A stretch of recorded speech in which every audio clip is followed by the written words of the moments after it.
tardes, ingeniero Arauco. El día de hoy nosotros, el grupo 4, hablaremos del diseño, implementación y programación del microcomputador mediante los chips 8085 y 8086.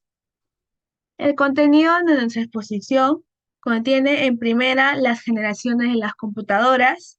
Como segundo capítulo tenemos las hojas técnicas de microprocesadores. Como tercer capítulo tenemos los periféricos. Como cuarto capítulo tenemos las computadoras con 8085 y 8086. Como quinto capítulo tenemos el detalle de los microprocesadores. Y como sexto capítulo tenemos los emuladores y simuladores. Yo les hablaré acerca del primer capítulo, que son las 5 generaciones en la era electrónica de las computadoras. Tenemos la primera generación que se sitúa entre los años 1940 y 1956.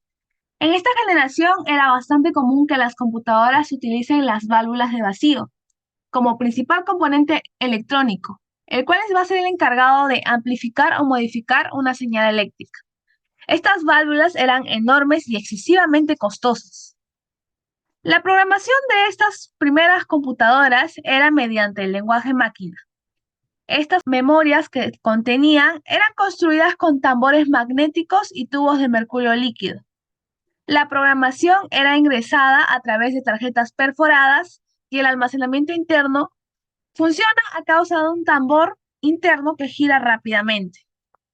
En él existe un dispositivo de lectura-escritura que coloca marcas magnéticas. Las computadoras de esta primera generación tenían muchas limitaciones y una de las más significativas era que solo podía realizar una operación a la vez. De igual manera, otra de las características es que consumía demasiada energía eléctrica, a tal punto de poder calentarse hasta los 64 grados. Entonces, en líneas generales de esta primera generación, tenemos las siguientes características. En primera, la principal, el uso de tubos de vacío, tal como lo mencioné.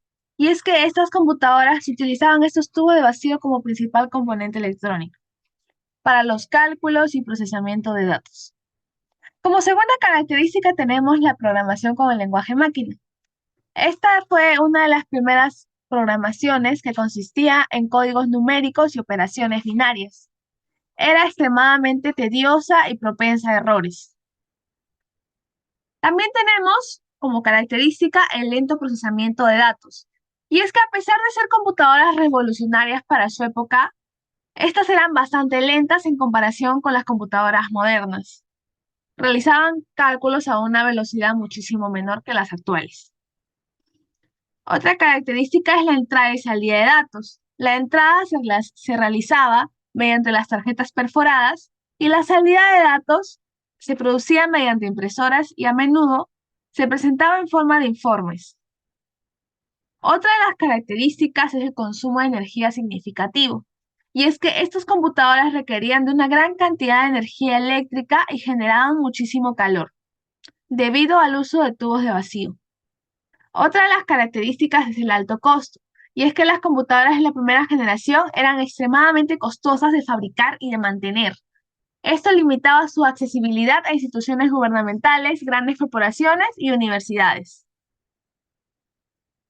A pesar de todas las limitaciones de esta primera generación de computadoras, estas representaron un avance significativo en la tecnología de la información y allanaron el camino para el desarrollo de generaciones posteriores de computadoras mucho más avanzadas y accesibles. Ahora tenemos la segunda generación. Esta se sitúa entre los años 1956 y 1963. En esta generación se da la invención de los transistores. De esta manera se van a reemplazar los tubos de vacío. Esto representa un avance significativo en la industria de la computación. Una de las principales ventanas de los transistores es que van a permitir que los ordenadores sean más pequeños, más eficientes y más confiables que los de la primera generación. El transistor fue inventado en Bell Labs en 1947, pero su uso se hizo generalizado hasta finales de los años 50. Otra diferencia que podemos encontrar entre la primera y segunda generación de computadoras es el lenguaje en el que estaban programadas. Ahora se utiliza un lenguaje ensamblador que es básico y no portable. Este consume menos recursos que el lenguaje máquina que se utilizó en la primera generación de computadoras. Los ordenadores de segunda generación aún dependían de las tarjetas perforadas para la entrada y copias impresas para la salida de datos. Como características generales de la segunda generación tenemos la primera característica, tal como lo mencioné, son los transistores. Estos van a reemplazar los tubos de vacío para las funciones electrónicas. Los transistores eran mucho más pequeños, confiables y eficientes en cuanto a energía que los tubos de vacío. Otra característica importante es la reducción de tamaño, y es que gracias al uso de los transistores, en lugar de tubos de vacío, las computadoras de la segunda generación eran considerablemente más pequeñas y compactas que las predecesores, aunque todavía eran bastante grandes en comparación con las computadoras modernas. Ocupaban menos espacio, sí.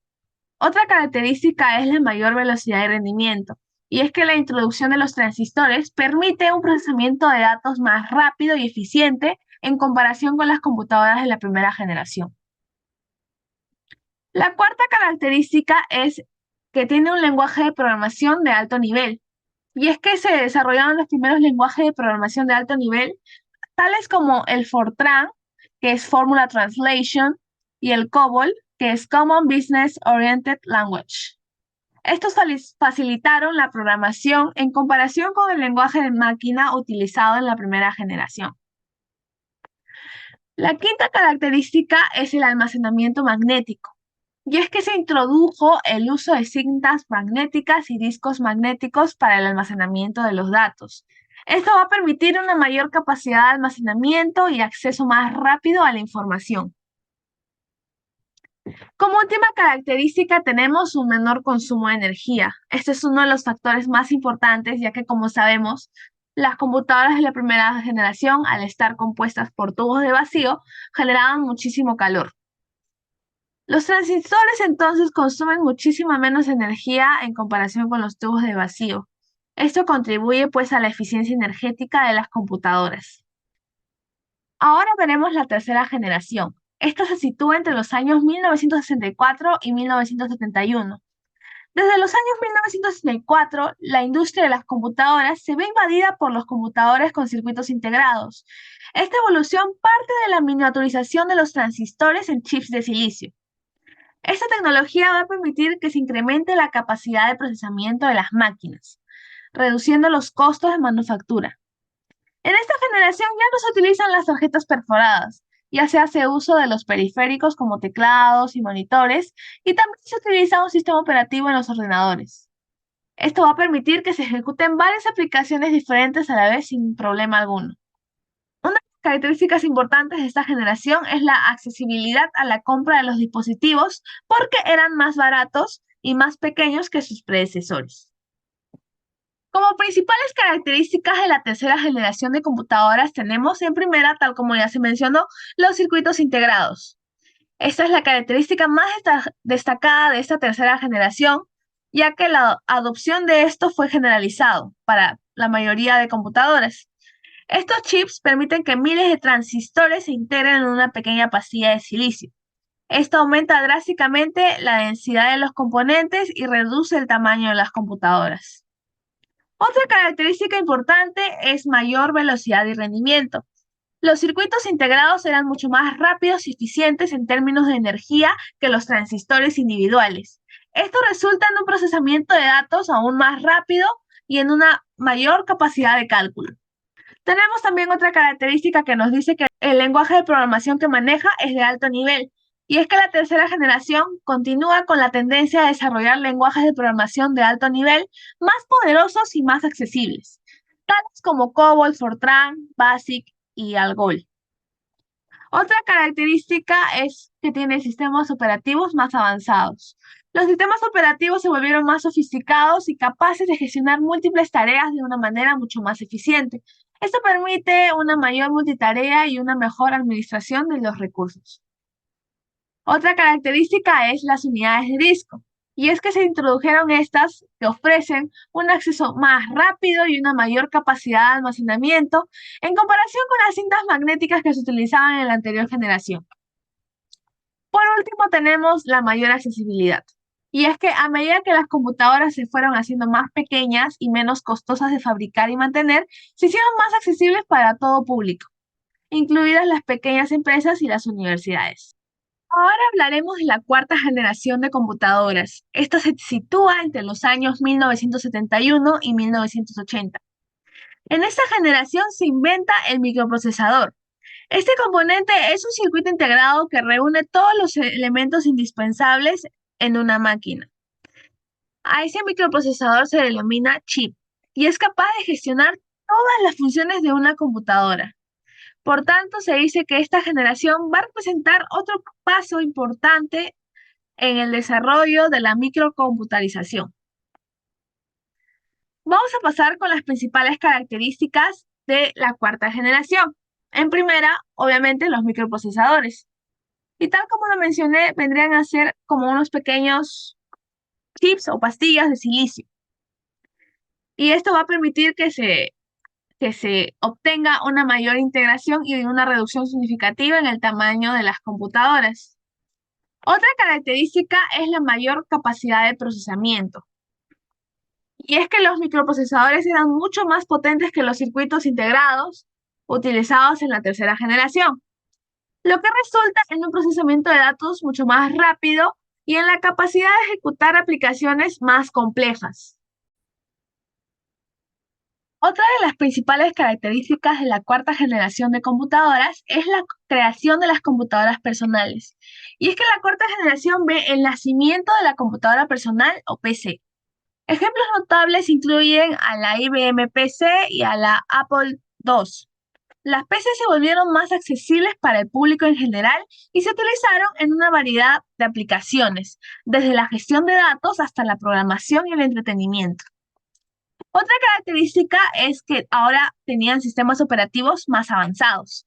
Y es que se desarrollaron sistemas operativos amigables para las computadoras personales como el MS-DOS y el sistema operativo de Apple que facilitó su uso. Otra característica es el almacenamiento mejorado.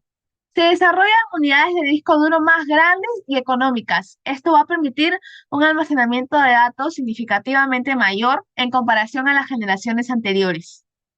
Y por último, tenemos otra característica que es el desarrollo de estándares. Y es que se van a establecer estándares de la industria para hardware y software. Esto va a facilitar lo que es la interoperabilidad y la expansión del mercado de computadoras.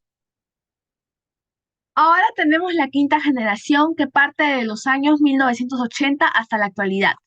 Esta generación visibiliza cómo la computación se diversifica de manera global. Ahora las máquinas son cómodas, portátiles y mucho más livianas. Gracias a la globalización del Internet, sus fronteras se expanden de manera inimaginable.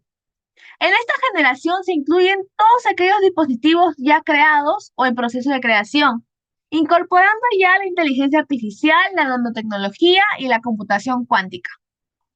Como principales características de la quinta generación de computadoras tenemos la inteligencia artificial, y es que uno de los avances más destacados de esta generación es el enfoque en la inteligencia artificial y el aprendizaje automático.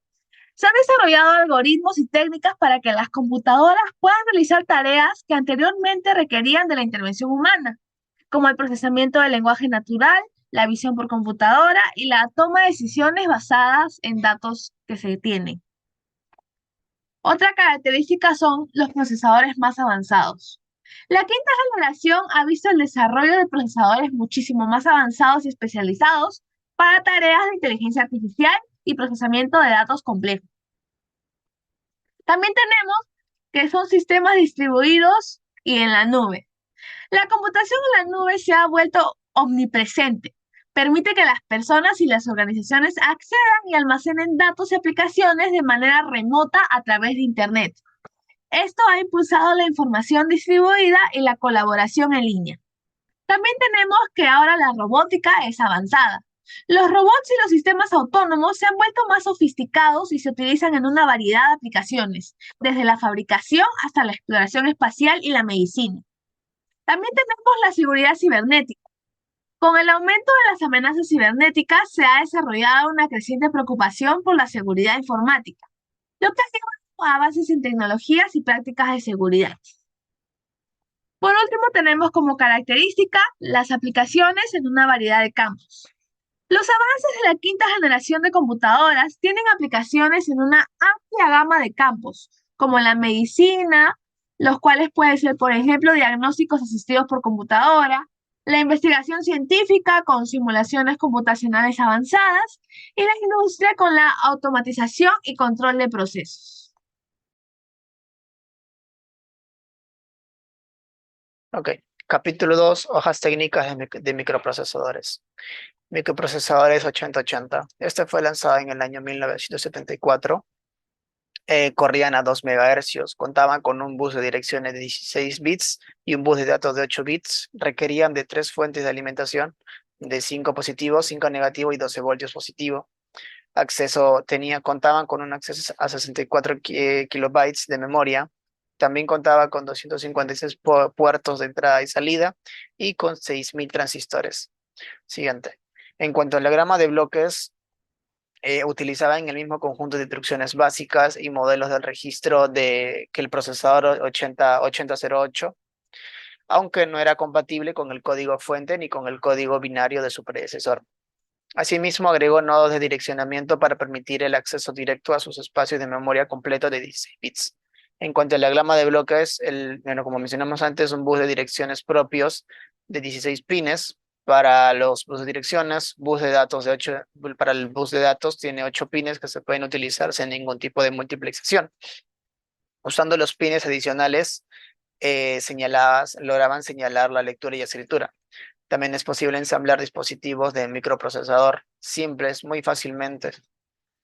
Tan solo el espacio de la entrada y la salida separado, las interrupciones y DMA necesitaban chips adicionales para decodificar las señales de los pines al procesador. Contaba con el BLU23 o Pin Ready. Con estas señales es posible suspender el trabajo del procesador. También se utilizaba para admitir el modo de depuración paso a paso basado en el hardware para sincronizar memorias o periféricos. Siguiente. Microprocesador 8085. Este microprocesador corría de entre 3.07 MHz a 5 MHz. Contaba con un bus de direcciones de 16 bits y un bus de datos de 8 bits, al igual que su predecesor. Aunque este simplemente requería una limitación de 5 voltios, contaba con un acceso de 64 kilobytes de memoria, 256 puertos de entrada y salida, controlador y adaptador del bus incorporado, y 4 líneas adicionales de pedido de interrupciones, TRAP RST 7.5, RST 6.5 y RST 5.5. Siguiente. En cuanto al diagrama de bloques, notamos que en la parte superior se nos muestra las entradas de interrupciones y también notamos que el buffer de direcciones son también pines de datos. Son también, asimismo, como son pines de direcciones, también funcionan como pines de datos únicamente del 1 al 7. En cuanto al pineado, se cuenta con la misma cantidad que su predecesor, aunque este contaba con el pin intra de reconocimiento de interrupciones y también con los pines de interrupciones que se ubicaban entre el 6 y el 10. Siguiente.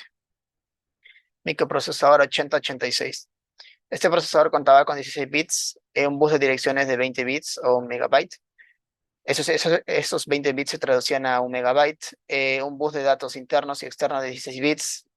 Era original de IBM PCXT. Contaba con 89 instrucciones y no tenía un coprocesador. Siguiente. En cuanto al diagrama de bloques, presentaba una cola de instrucciones, tenía una arquitectura completa en lugar de una parcial de 16 bits con una LU de un ancho completo, lo cual significó que las instrucciones aritméticas de 16 bits ahora se podían realizar en un solo ciclo de ALU. En cuanto al diagrama de pines, algunos de los pines de control que transportan señales esenciales para todas las operaciones externas tienen más de una función dependiendo de si el dispositivo opera en modo mínimo o en modo máximo. También cambia el pin 33, la mayoría de los cuales tienen que ver con el manejo del bus local. Siguiente. Microprocesador 8088 se lanzó en el año 1979. Contaba con una interfaz de bus de datos de 8 bits, una arquitectura interna de 16 bits capacidad de direccionamiento de 1 MB de memoria, contaba con compatibilidad directa por software con su CPU predecesor, que es el 8086. Contaba con un registro de 14 palabras por 16 bits con operaciones simétricas, 24 modos de direccionamiento de operadores y contaba con frecuencias de reloj de entre 5 a 8 MHz. Siguiente. Por su parte, en cuanto al diagrama de bloques, la memoria está dividida en segmentos lógicos utilizados durante la ejecución, los cuales se dividen en CS o segmento de código, DS segmento de datos, SS segmento de pilas y ES segmento extra.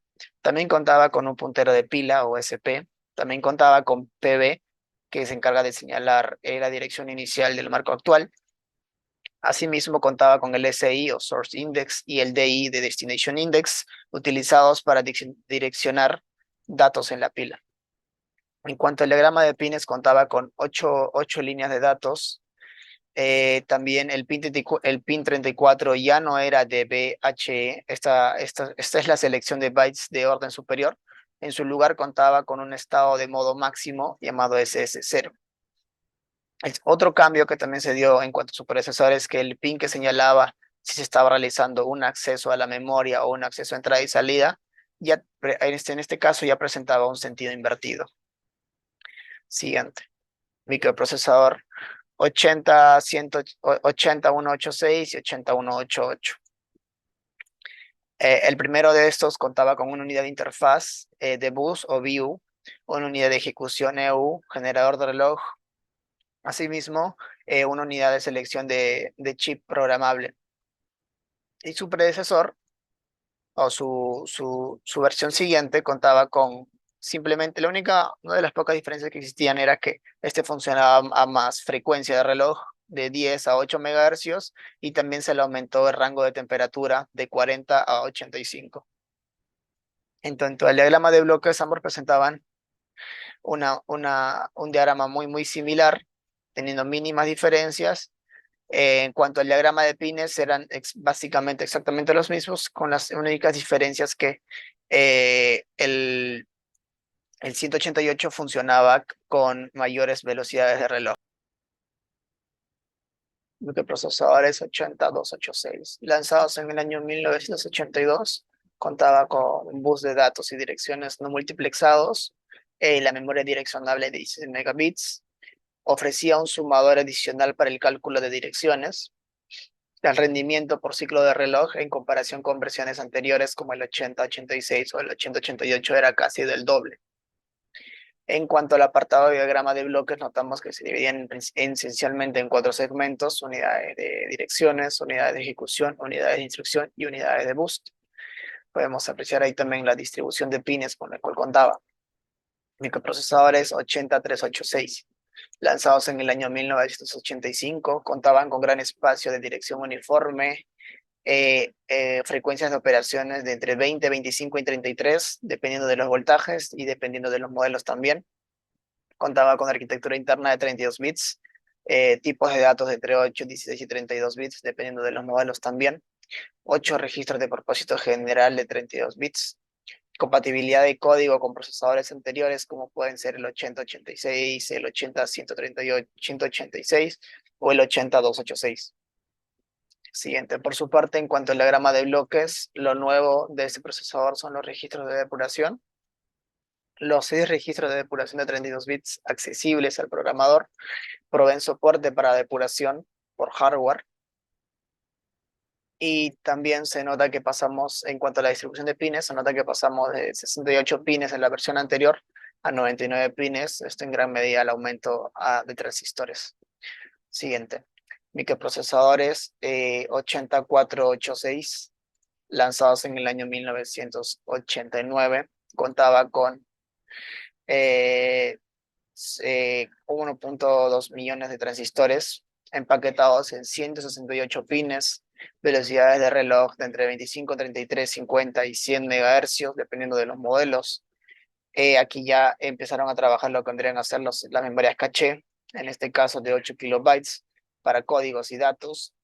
Soportaban en multiprocesamiento y ya contaba con las funciones RISC. Siguiente.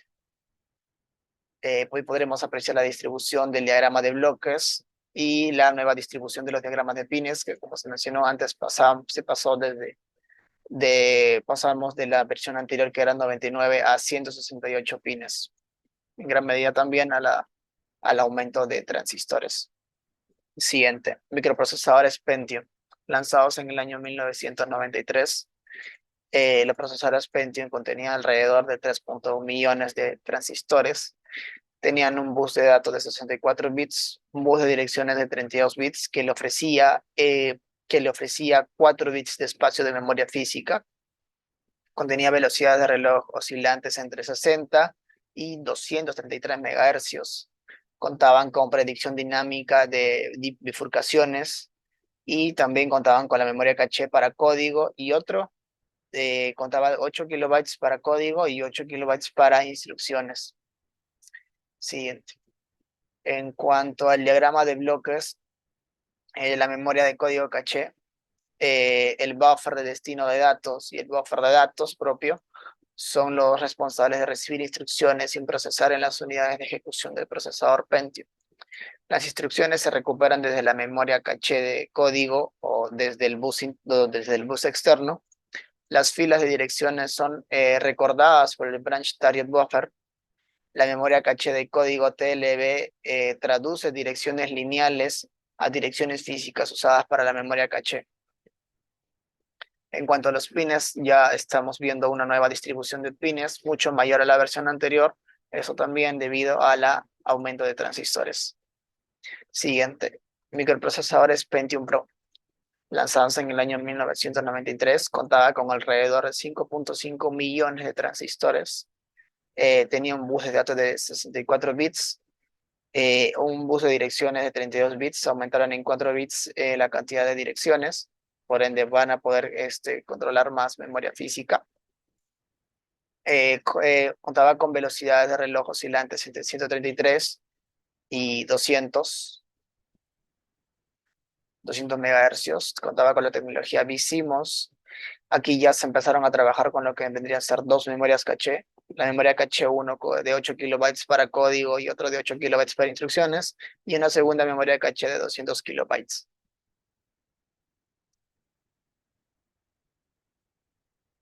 En cuanto al diagrama, notamos los puntos flotantes se representan utilizando tres formatos diferentes: formato de precisión simple, formato de doble precisión y formato de precisión extendida. Notamos también que la cantidad de los pines ha aumentado, ya que al aumentar la cantidad de transistores también se pueden aumentar la cantidad de pines.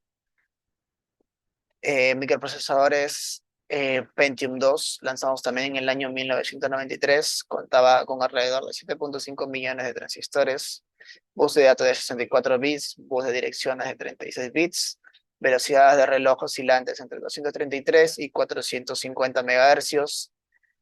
Contaba con la tecnología BCMOS también, contaba nuevamente con memorias caché, en este punto ya extendidas de 16 y 16 kilobytes, y la segunda memoria caché ya de 512 kilobytes.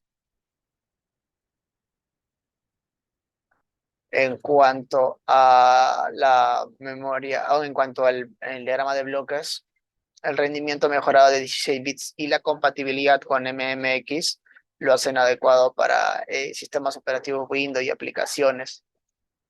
También contaba con un L2 dedicado de datos, en este caso de 64 bits. En este caso, en la distribución de los pines vendría a ser muy similar a la versión Pro del Pentium. Siguiente. Microprocesadores Pentium 3, lanzados en el año 1993. Contaba con alrededor de 9.5 y 28.1 millones de transistores. Tenía un bus de datos de 64 bits, bus de direcciones de 36 bits, velocidades oscilantes de entre 450 y 1400 MHz.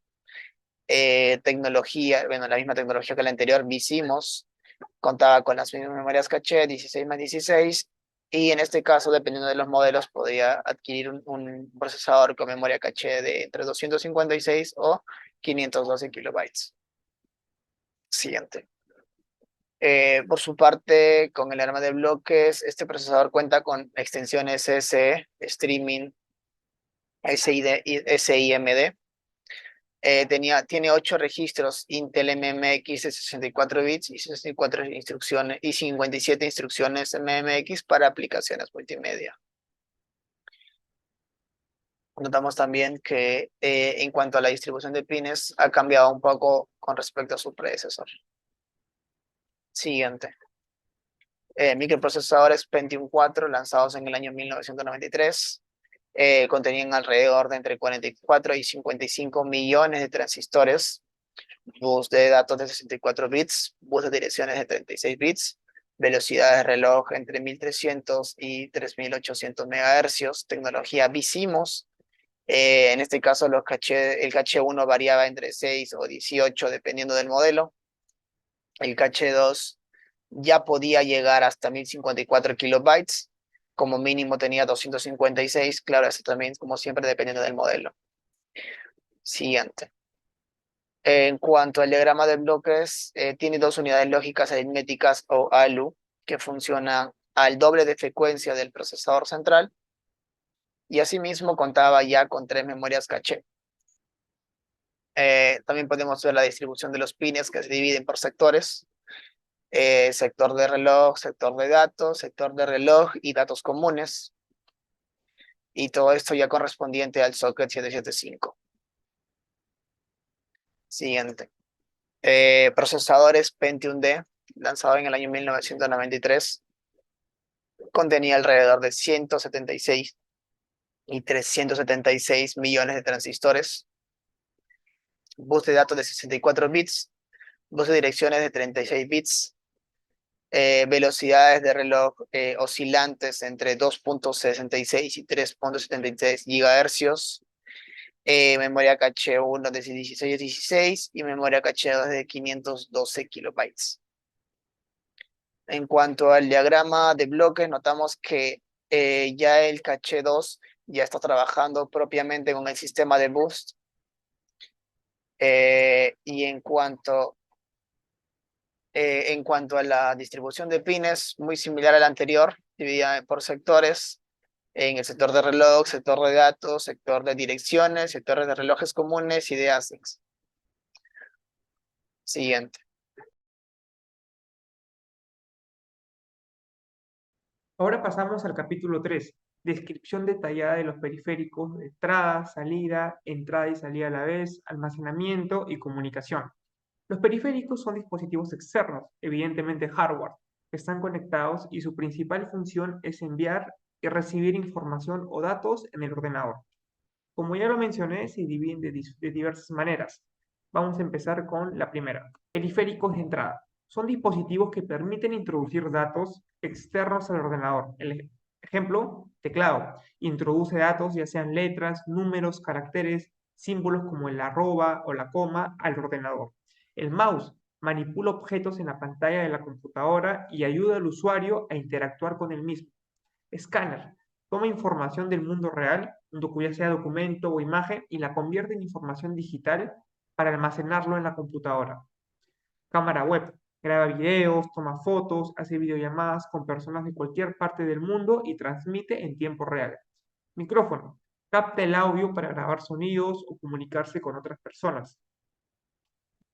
Segundo tipo, periféricos de salida. Son los dispositivos que reciben la información procesada por la CPU y la reproducen, de modo que sea perceptible por el usuario. Ejemplos, monitor, también conocido como pantalla, muestra la información de tu equipo como imágenes y textos que son generados gracias a una tarjeta de video que se encuentra en el interior de la torre de la computadora. Impresora convencional, imprime información digital. Altavoz, es un dispositivo que convierte los impulsos eléctricos en sonidos. Dentro del altavoz se encuentra un imán, en cuyo interior hay a su vez una bobina que recibe la corriente eléctrica. Auriculares, se usa dentro o detrás de la oreja. Amplifica ciertos sonidos y al hacerlos más fuertes se hace más fácil oírlos. GPS, sistema de navegación satelital que ofrece datos de localización, velocidad y sincronización. Es una tecnología que facilita la ubicación de personas, objetos y espacios para distintos fines.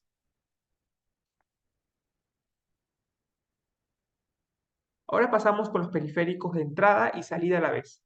Los periféricos mixtos o bidireccionales son aquellos dispositivos electrónicos que operan como entrada y como salida de información, permitiendo introducir o extraer datos del sistema, ya sea como soporte rígido, físico o transportable o no.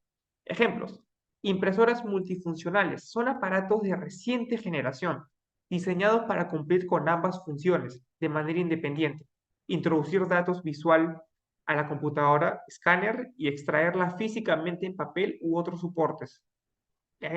Como tal, la impresión de una información digital al mundo real. Pantallas táctiles.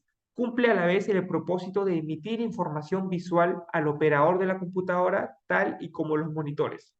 Módems. Envían información entre el mundo exterior o red de área extensa, la famosa WAN, a tu casa.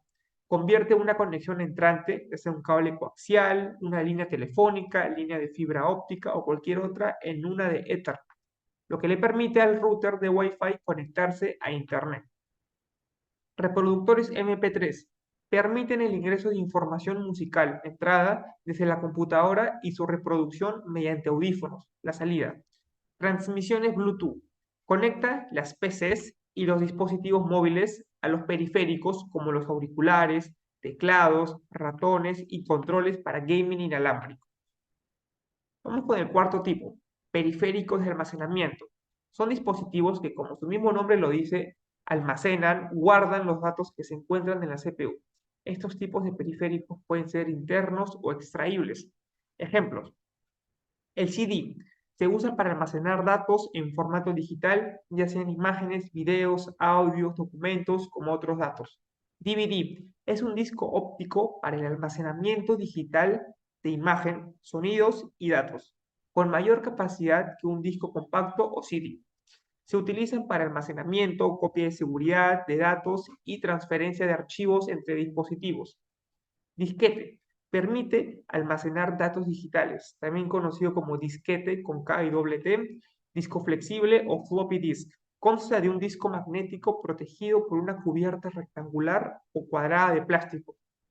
Disco duro es un dispositivo de almacenamiento de datos no volátil que emplea un sistema de grabación magnética para almacenar datos digitales de forma rápida y segura.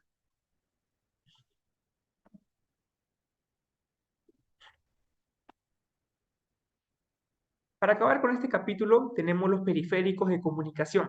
Son todos aquellos que permiten la interacción entre dos o más ordenadores o entre un ordenador y algún otro dispositivo periférico. Ejemplo: el fax. Es una tecnología en desuso para la transmisión de información. El fax, o la famosa conocida como telecopia, consistía en la transmisión por señal telefónica de textos e imágenes. Tenemos a los routers, también conocidos como encaminadores de paquetes, orquestan la transmisión de datos de una red a otra, permitiendo interconectar subredes de equipos mediante puentes de red. Dispositivos Wi-Fi permiten la conexión de equipos y dispositivos a red vastas, como la Internet, lo cual permite un manejo inalámbrico de mucha soltura y amplitud. El famoso hub o concentrador contiene varios puertos de comunicación y que, cuando recibe por uno de los puertos información, lo retransmite al resto de los puertos. Switch o conmutador. Su funcionalidad es la misma que el hub o concentrador, diferenciándose solamente en que éste no comparte el ancho de banda. Damos pase al siguiente capítulo.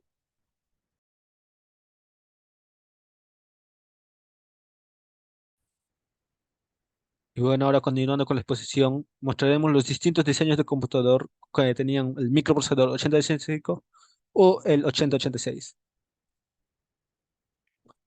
En primer lugar está el TRS modelo 100. Fue un computador fabricado por Kyocera y distribuido en Estados Unidos por Tandy Corporation. Fue uno de los computadores portátiles más exitosos de su tiempo, llegando a vender 6 millones de unidades a $1.099. El computador era el tamaño de un libro, tenía un teclado y una pantalla incluida y funcionaba con pilas AA, lo cual lo hacía muy útil y portable. Entre sus especificaciones estaban el procesador 8085 de 8 bits y 2.4 MHz que manejaban las distintas funcionalidades que tenía este computador. Poseía una memoria de 32 kilobytes de RAM como máximo, ya que había versiones con 16 o 24 kilobytes, aunque esto era ampliable. Su memoria RAM, donde estaban la mayoría de sus programas, poseía 32 kilobytes de espacio. Daba la opción de instalar una ROM adicional a este computador.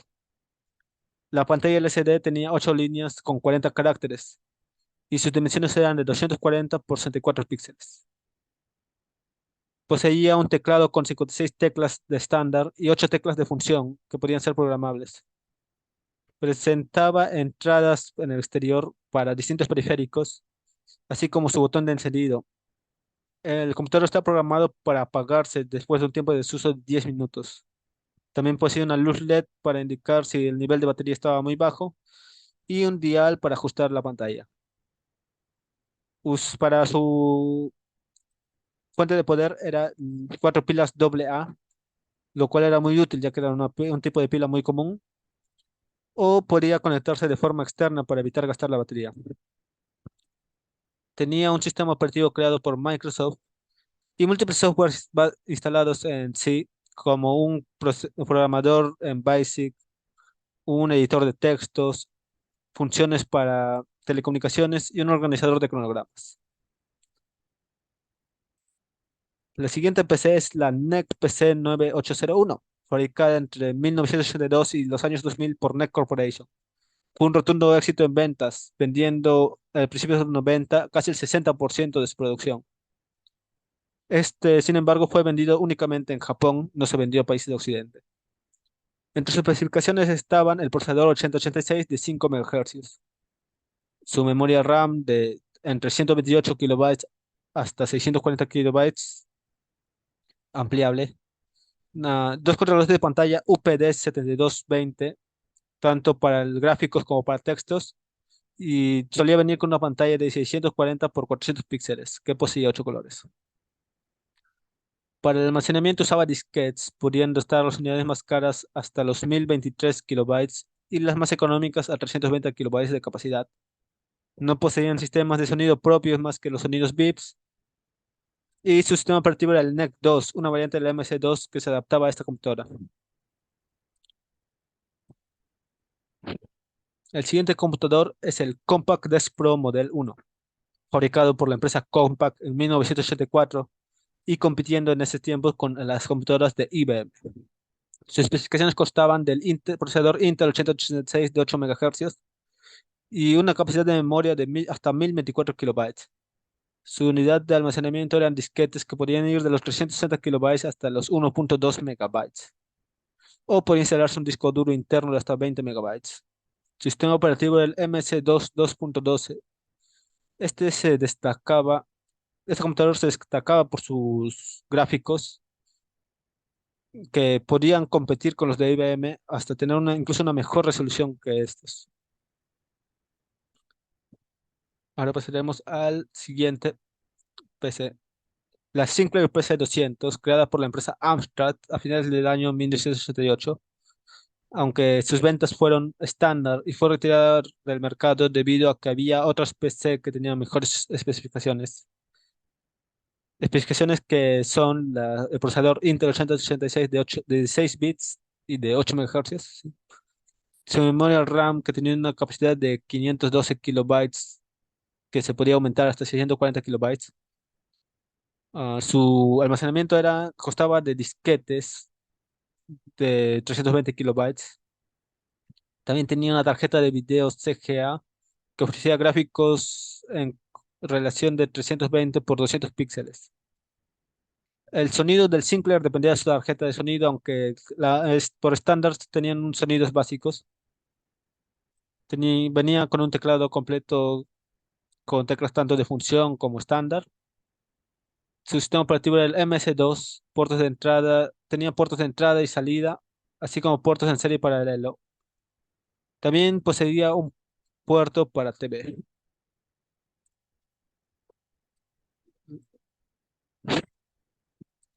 La siguiente PC es la Tandy 200, Fue introducido en 1984 como una versión mejorada del Tandy 100 y en esos tiempos competía con el Epson PX8, portátiles que se vendían por la empresa Epson.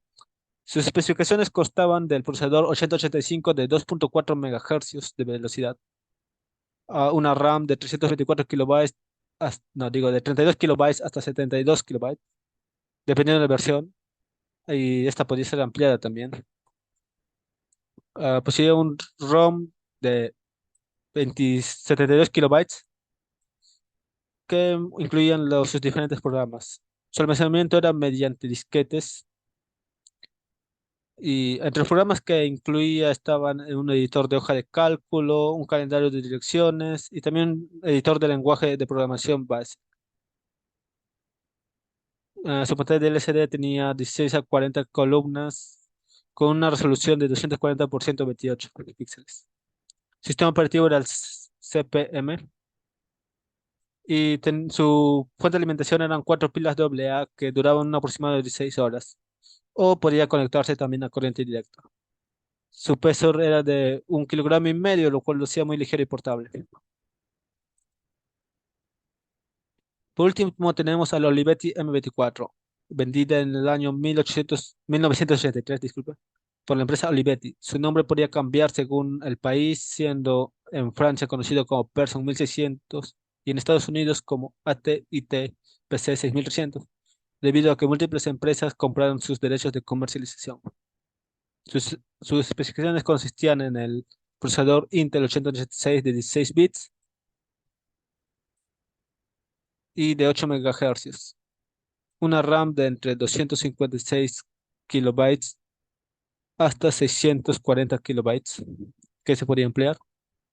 Su almacenamiento consistía en 2 unidades de disquete con una capacidad de 160 kilobytes cada uno, o podía también tener un disco duro interno. Era compatible con con las IMPC al usar un sistema operativo MC2. Solía venir con un teclado completo con teclas tanto de función como numéricos y su sonido era mediante bits. Era un computador muy popular en su tiempo debido a su alta compatibilidad y a su precio económico, lo cual hizo que ésta se vendiera a distintos países como Estados Unidos, Francia e Italia. Bien, yo voy a exponer acerca del capítulo 5, que es más o menos son los detalles de los microprocesadores. Siguiente.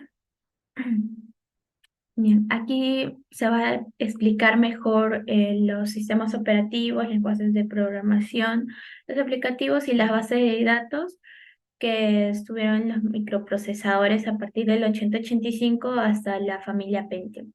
¿No? Ahí se puede observar todos los microprocesadores de manera ordenada. Comenzamos con el 8085, que este fue lanzado en el año 1977. El sistema operativo en ese entonces más utilizado fue el CPM, otro fue el ISIS y el Microsoft Basic en la versión 1.1. ¿No? En sus lenguajes de programación, este utilizó el código binario, que es el lenguaje máquina, y su propio lenguaje ensamblador. Estos se utilizaron en las primeras computadoras personales que aparecieron por esos años, en las industrias para sus sistemas de control, aquello de manera muy básica, en el entorno educativo que aún se siguen utilizando para que los estudiantes puedan ver cómo es el funcionamiento de los microprocesadores de manera básica, ¿no? Y bien, con respecto a su base de datos, no contaba con una base de datos propia, ni tampoco podía ejecutar aplicaciones que tenían una base de datos eh, complejas, ¿no? Sin embargo, lo que sí podía utilizar era algunos programas que gestionaban su información en formato de base de datos. El siguiente es Intel 8086 y su variante el 8088, que estos fueron lanzados en el 1978 y 1979. En sus sistemas operativos está el MS2 versión 1.0, el PS2 versión 1.0, el CPM86 y el Xenix. En este caso, el más popular fue el MS2, ¿no? Donde más se utilizaron estos microprocesadores. Con respecto a su lenguaje de programación, este utilizó su propio lenguaje ensamblador. También podía utilizar lenguajes de más alto nivel como es el Pascal, pero con un compilador en específico, que en este caso era el PLM. No, sin ello no podía utilizar ese lenguaje. Sus utilidades igualmente se utilizaba en computadores personales, para los controles industriales y también hizo la aparición de los videojuegos. No, en su base de datos utilizó el DBase, el Clipper y el Paradox. Estos gestores de base de datos se ejecutaban dentro de aplicaciones que se desarrollaban en un sistema que contenía estos microprocesadores.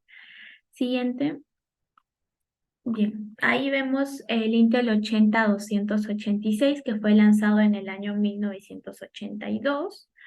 Allí en su sistema operativo utilizó el MS2 que proporcionaba una interfaz de línea de comandos y era utilizado en las computadoras personales por esos años, que eran entre 1980 y 1990. El otro fue el PC2 que fue desarrollado por IBM y era utilizado en sus propias computadoras personales. El OS2 es otro sistema operativo que fue desarrollado por IBM y Microsoft. Este ya ofrecía ciertas capacidades multitareas, ¿no? Y interfaz gráfica. Y otro es el Unix, que también fue compatible con este microprocesador y eran más populares y conocidos en los entornos empresariales. En su lenguaje de programación utilizó su propio lenguaje ensamblador y también podía utilizar los de alto nivel como es el C o Pascal, pero tenían que ser igual con compiladores específicos para su arquitectura. Este microprocesador tuvo muchas utilidades. Uno de ellos es que seguía siendo utilizado para computadoras personales y otro también que ya se podían ejecutar ciertas aplicaciones de oficina para que pueda ayudar a controlar mejor en el entorno empresarial.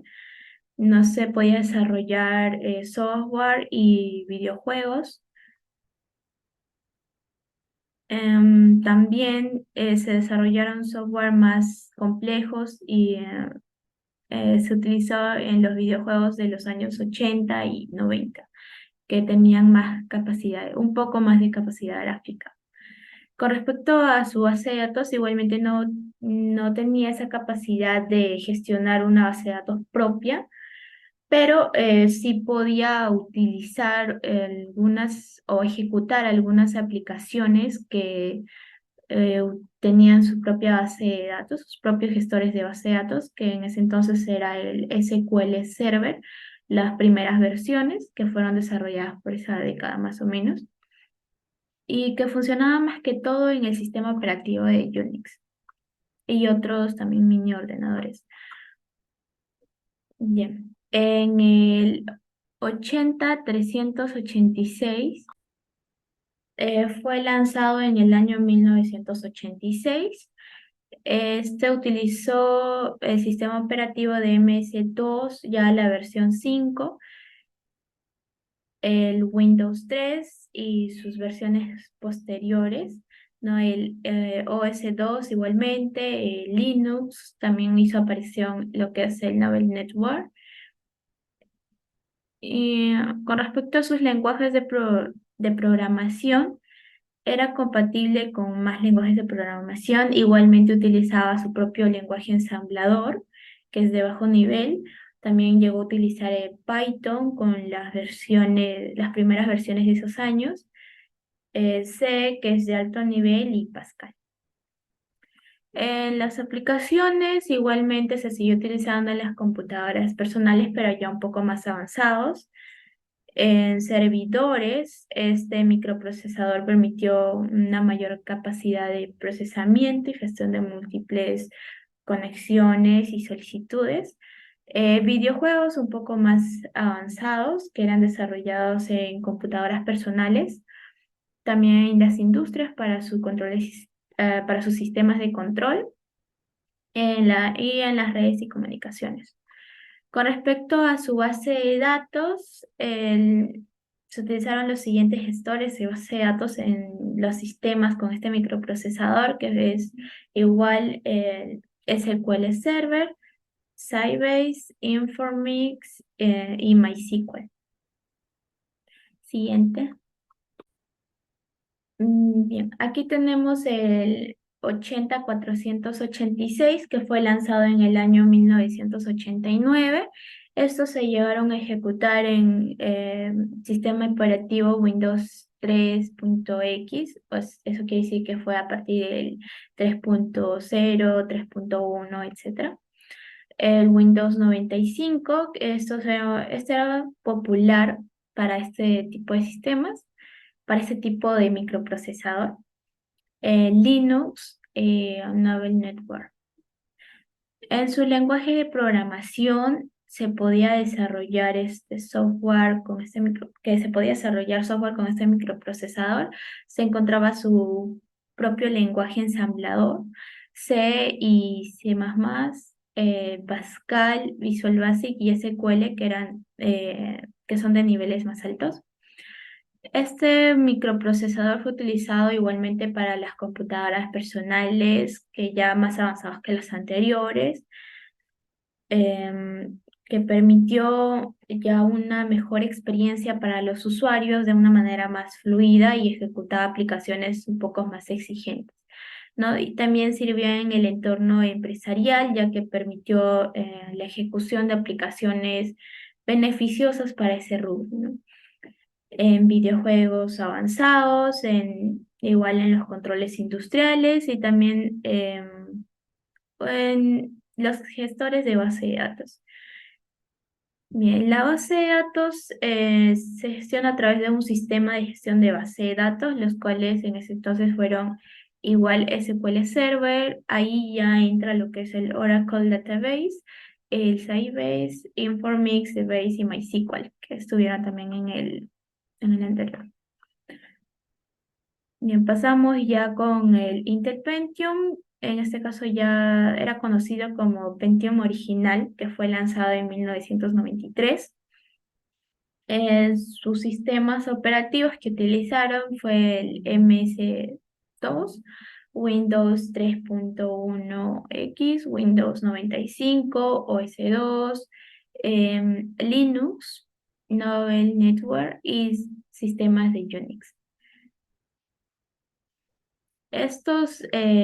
Los sistemas de Pentium original ampliaron las posibilidades en términos de rendimiento y capacidades de procesamiento, lo que permitió que se ejecutara una variedad de sistemas operativos que fueron los que se nombraron.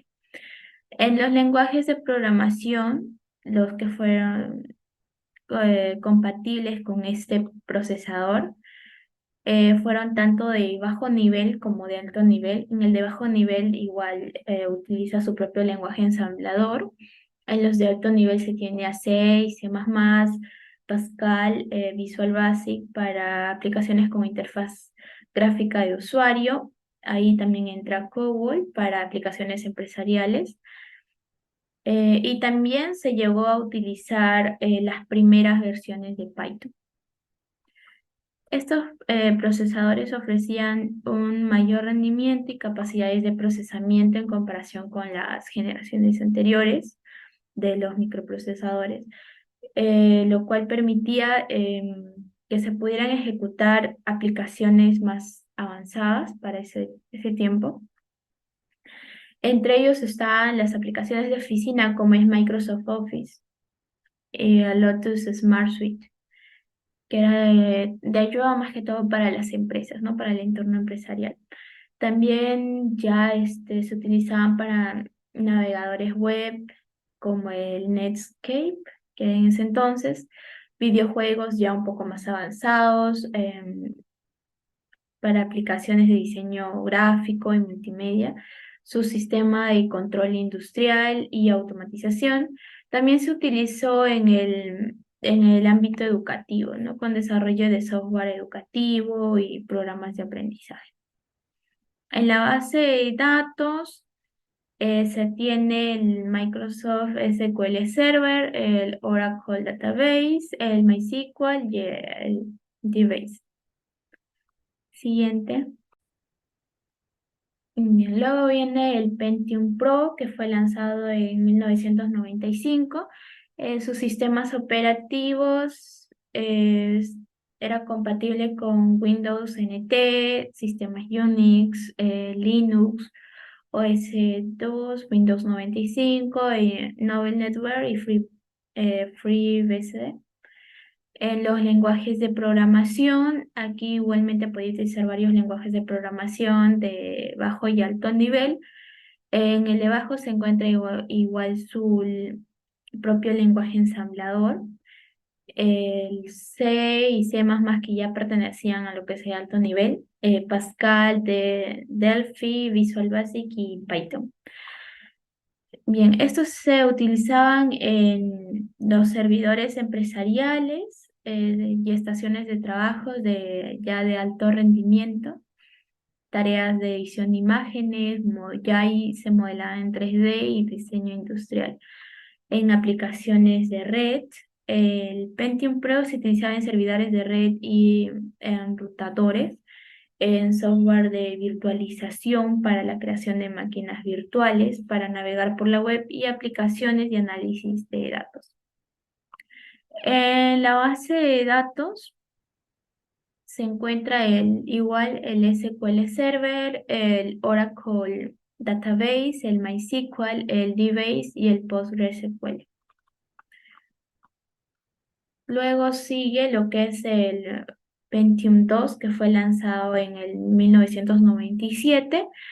Estos se ejecutaron en los sistemas operativos de Windows 95, Windows 98, Windows NT 4.0, Linux, Windows 2000 y sistemas Unix. En sus lenguajes de programación, igualmente su propio lenguaje ensamblador, C y C++, Pascal, Delphi, Visual Basic, ya hizo su aparición también en Java con sus primeras versiones, y bueno, algunos lenguajes de base de datos. En sus aplicaciones, este se utilizó igualmente para computadoras personales ya más avanzadas. Otras aplicaciones de escritorio que se mencionó igual anteriormente, que era el Microsoft Office, navegadores web, aquí también ya con correos electrónicos, aplicaciones de diseño gráfico, ediciones de imágenes y de videos, videojuegos en 3D, en el entorno educativo y en el desarrollo de aplicaciones de comunicación también. En lo que es la base de datos se utilizó igualmente el SQL Server, el Oracle Database, el MySQL, el DBase y el PostgreSQL. Siguiente. Bien. Aquí encontramos ya el Pentium 3, que fue lanzado en el 1999. Estos se ejecutaron en el sistema operativo de Windows 98, Windows ME, que es la abreviatura de Windows Millennium Edition, Windows NT 4.0, Windows 2000, XP, Linux, y ahí también se ejecutaron el sistema operativo de macOS. En los lenguajes de programación, igualmente su propio lenguaje ensamblador, C y C++, Pascal, Delphi, Visual Basic, Python, Java. Sus aplicaciones para los que sirvió, en este caso igualmente las computadoras personales ya más avanzadas y portátiles. Permitió ejecutar ya aplicaciones de diseño gráfico y edición de videos videojuegos, ejecución de software educativo, navegaciones web, correos electrónicos y aplicaciones de oficina que siguen siendo el de Microsoft Office. En la base de datos, en este caso fueron igual SQL Server, Oracle Database, MySQL, DBase y Postgres. Para finalizar con la exposición, pasaremos al capítulo 6, emuladores y simuladores de los microprocesadores, desde el Intel 8080 hasta la familia de los microprocesadores Pentium. Los simuladores y emuladores de microprocesadores son herramientas que permiten ejecutar y probar código diseñado justamente para estos microprocesadores en entornos virtuales. Estas herramientas son muy útiles para el desarrollo, la depuración y la capacitación en programación de ensamblador y sistemas embebidos. A continuación mostraremos algunos ejemplos de emuladores y simuladores para microprocesadores de Intel desde el 8080 hasta la familia Pentium. Bien, empezamos justamente con los microprocesadores Intel 8080. ¿Qué simuladores y emuladores existen? Este microprocesador es bastante antiguo, por lo que encontrar un emulador y simulador específico para él es un desafío. Sin embargo, existen algunas herramientas y entornos de desarrollo retro que podrían ser útiles para emular sistemas que usan el Intel 8080. Por ejemplo, como ven en su pantalla, tenemos el SIM-H, que es un simulador de hardware histórico que admite una gran variedad de sistemas informáticos antiguos, incluidos el Intel 8080. Adicionalmente, se puede usar para ejecutar sistemas que emplean el 8080. El Altair 8800 Emulator es un emulador diseñado específicamente para el Altair 8800, que fue una computadora histórica que utilizaba el Intel 8080 como procesador. Permite experimentar con el hardware y el software de la época. El Intel 8080 Emulator es un emulador simple del Intel 8080. Fue desarrollado por James Womack. Aunque es muy básico, puede ser útil para experimentar con programación a bajo nivel en el 8080. CP/M Emulators. CP/M era un sistema operativo muy popular para sistemas basados en el Intel 8080. Algunos emuladores de CP/M, como el SIM-H CP/M Emulator, son los que te van a permitir ejecutar el software CP/M en un entorno emulado. Y hay algunas otros simuladores y emuladores que son que son en algunas plataformas de retrocomputing, como por ejemplo el MES, que es Multimulator Super System, o el MAME, que es el Multiple Arcade Machine Emulator, que pueden incluir soporte para sistemas que usan el Intel 8080. Estas plataformas son más adecuadas para recrear la experiencia completa de hardware antiguo. Antes de pasar al siguiente Intel, hay que tener en cuenta que el Intel 8080 es un microprocesador muy antiguo. La disponibilidad de emuladores y simuladores específicos puede ser limitada en comparación con procesadores más modernos. Además, es posible que necesites configurar y adaptar estos emuladores para satisfacer tus necesidades específicas. Bien, ahora sí pasamos al microprocesador Intel 8086 y 8088. Emularlos, estos microprocesadores de 16 bits, es más accesible que emular procesadores más antiguos como el Intel 8080 que acabamos de mencionar. A continuación vamos a detallar una lista de emuladores y simuladores que puedes usar para el Intel 8086 y 8088. Como ven en su pantalla tenemos el DOSBox, que es uno de los emuladores más populares para ejecutar software diseñado para MS-DOS en sistemas modernos.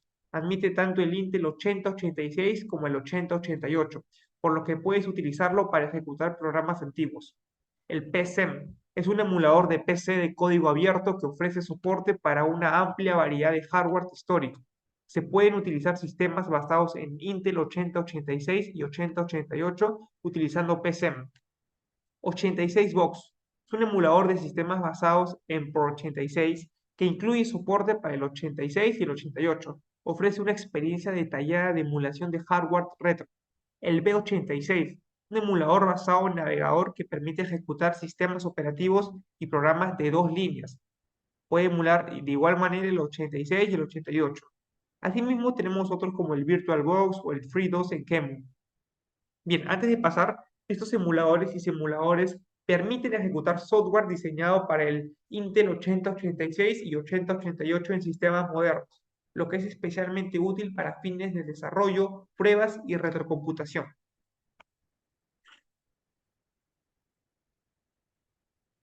Bien, ya para acabar con los Intel 80, tenemos los de la familia 286, 386 y 486. Emularlos es un poco más complicado que emular procesadores más antiguos debido a la complejidad de la arquitectura y la falta de emuladores especializados. Sin embargo, vamos a mostrar una lista de algunas opciones. Así como en el anterior, tenemos el DOSBox X, que es una versión avanzada del popular emulador DOSBox, que ya lo mencionamos. Puede usarlo para ejecutar software de MS-DOS diseñados para esta arquitectura. El 86box, un emulador basado en Core 86 que incluye soporte para esta familia. Ofrece una experiencia detallada de emulación de hardware retro y puede ser útil para ejecutar sistemas operativos y software de la era 286 hasta el 486. El QEMU es un emulador y virtualización de código abierto que permite emular esta familia de microprocesadores, entre otros. Puedes configurarlos para ejecutar sistemas operativos y software diseñados para este tipo de arquitectura. El VirtualBox, con sistemas operativos antiguos. Puedes crear una máquina virtual en VirtualBox y configurarla para ejecutar sistemas operativos más antiguos que utilizaban el Intel 80-286 hasta el 486, lo que te va a permitir tener una visualización de ese tipo de microprocesadores diseñados para esa arquitectura. Tenemos otros como ya lo mencionamos, el 86box, o tenemos otros como el MS2 en DOSBox, etc. Hay un gran sinfín de simuladores. Bien, ahora pasamos a la familia Pentium. Emular el Intel Pentium es más sencillo que emular procesadores más antiguos debido a la disponibilidad de emuladores y simuladores modernos. A continuación mostramos una lista de opciones. Tenemos el DOSBox X, una versión avanzada del popular emulador DOSBox que ya mencionamos y te va a permitir ejecutar software de MS-DOS y programas diseñados para esta arquitectura de Intel Pentium. El 86box ya lo mencionamos, el QEMU que ya lo mencionamos, y acá hay uno nuevo que es el BoxWine.